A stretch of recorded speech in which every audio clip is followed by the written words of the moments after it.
Hi, I'm Kalman Kervi and welcome to this video. This one is for people who are in the first couple of weeks of starting out in a call center or IT support or any similar job, but could be useful for others as well. Basically, this is about the first couple of phases of questioning that we'll go through and how you will develop from step to step and what effects of this will have on your work in general, and some of the surprising things that will come no matter how much you would like to avoid them. So basically, when you start at a new job, there will be a few phases that you will go through. First of all, there will be the what should I do phase, like I don't know what to do, the total panic phase. Then there will be the I know what I should do, but I don't know how. That's kind of the uncertain, lost phase. Then there will be the is it okay if I do this phase? That's where you start learning things, but you're still quite uncertain how and what fits where and how to do it. And the final one is the solution still okay phase, or is this method still okay, or technique or whatever. This is when you know what to do, but most likely there are so many updates and so many changes going on a regular basis at the company that you don't dare to rely on your own knowledge, and you still need to check or get confirmation from others. This is most of the time the final phase you reach. Believe me, even after a decade, I was still asking things back and needed to confirm things because it's sometimes impossible to follow all the updates and all the changes. Now, it's completely fine and okay in the beginning if you don't know everything. You don't have to know everything immediately when you start a company, but try to take as many notes as possible and learn from each and every case that you needed help with. Basically, nobody likes to answer the same question 100 times. And that happens. Countless people were working around me who came every single day with the same questions. And in the end, I told them, and we had to tell them that, please, I'm giving you this information again, write it down and have it on your desk, because we simply do not have the time to keep answering the same question again and again and again.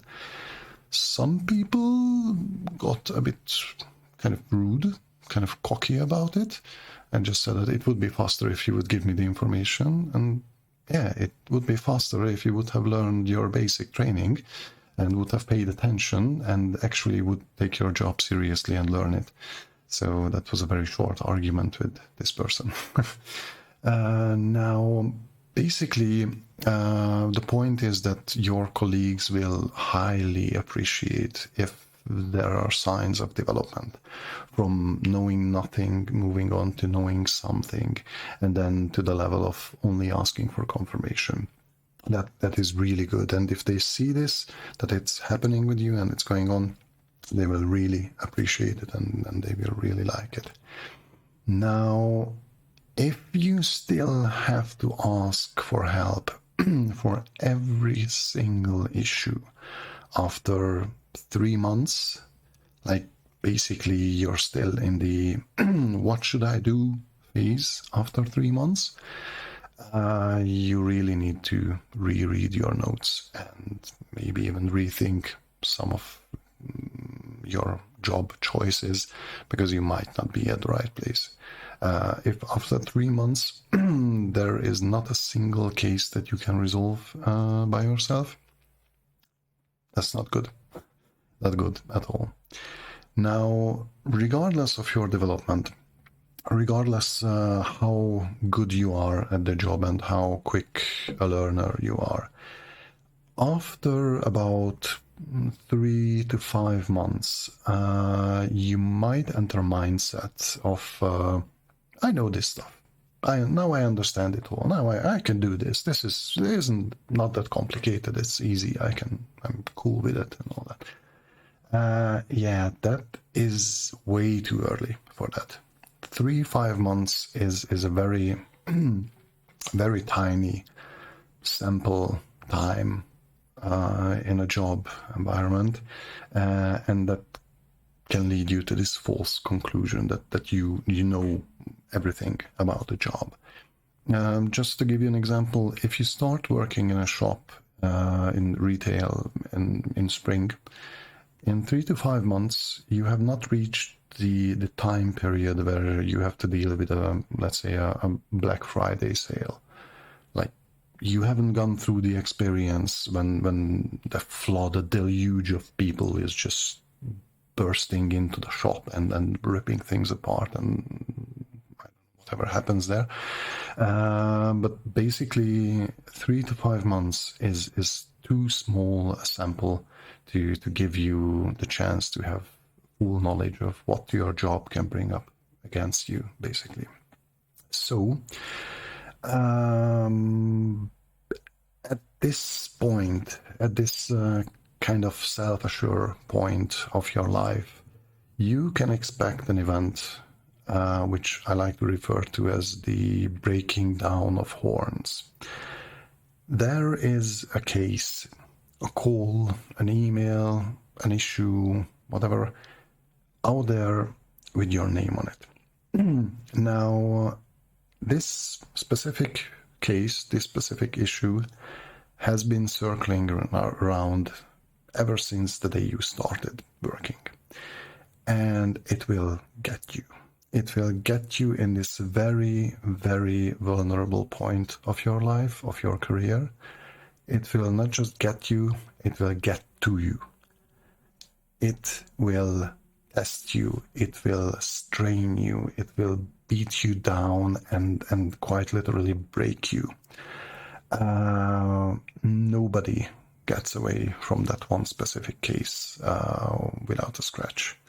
And there's no way around it. You will be grabbed by this case, and this will be the point in your life where you will suddenly think about quitting your job. You only spent less than half a year, but you will, at this point, you will sit there and rethink that maybe this job is not for me. This is not something I can do. Any other job will seem better at that point. You will really, really think about leaving your current company. But this is exactly the point where you have to simply grow up. Accept the very fact that you are not an invulnerable super agent. You don't know everything and cannot resolve all issues with ease. In this situation, you can quit and run away, learning nothing from this whole event. Or you can simply swallow your pride and ego, sit down to your notes, relearn everything, and thereby solidifying your knowledge to be far more prepared for the next case that's coming along. Because there will be a next case, and these cases will come on a regular basis. And believe me, even if you've built up a bit of experience, a couple of years, a decade, more than a decade, there is always a case that can literally beat you down into the ground. And with preparation, with taking your job seriously and really paying attention to the information that's given and being up to date on the information, that can make it a bit easier. They will still hurt, so to say, but it will be easier to deal with them, and simply recognizing them that, this is yet another one of those cases. And then you can move on and be more professional in general. So this would be it basically for this one. Not a very long video. This is a bit shorter. but we'll see how the rest will go on. But I really hope this was useful for you. It's a bit more on the serious note, but there's not much that you can make fun of these situations, because we have seen a lot of people go through this, and we've all gone through this in call centers and IT support, and it's not fun to see when it happens to someone. They literally break down and cry and rethink everything. Some people just stand up and quit immediately. If you enjoyed it, if you found this video useful, likes are highly appreciated. If you would like to see more of this content, then please subscribe. If you know someone who would benefit from these videos, then please share the video link with them. If you would wish to support me, there are other avenues for that. You can do that on Patreon, or by where I'm providing exclusive content and early access to my content. Also, you can buy any of my products on Redbubble with my designs, and a copy or two or 20 from the Adventures of the Smallest Astronaut Book 1, available on all regions of Amazon, now with reduced price. That's it for now. Thank you for your time.